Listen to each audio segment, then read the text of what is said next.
папамның бір әңгімесін айтайын, тоқтап айтып. Мен онда школда оқитын едім. Жаспын. Мен қаншыл тұғымын, туыс қаншыл. Үлкен колхоз бастық болған әкеміз бар, жаңа кемпір кеше өлген. Туысымыз бар. Бәрі біз, папам айырмайды, бәрі бізге бірдей енді өте жақын ғой. Папа, біздің үмбеттің ішіндегі ең жақынымыз кім? Дедім бір кезде, Қалтай көкемдер деген ғана дүрлеп. Балам, оның ішінде біреу жақын болу керек қой, деп ойлап.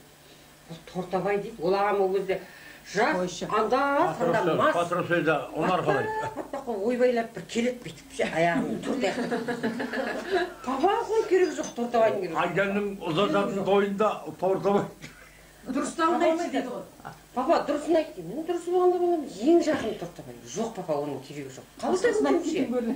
Қалтай көкемге туыс деді. Үндемей қалды, содан отырды. Балам деді сөзіне. Мен сен сұрадың ғой деді. Мынау Қабылтай, мынау Тәжібай, мынау Шортанбай, мынау кім, Тортабай, мынау Байзақтың кейсен туыстарың. Сен керек деместі болсын, Тортабайды кесіп тастаймыз деп. Кесіп тастап, түнімен мына қол, мынадан бұлай ісіп, мынаның бәрі зарлады ғой. Қанша ұйқы жоқ дейді. Неге дейді? Неге деймін?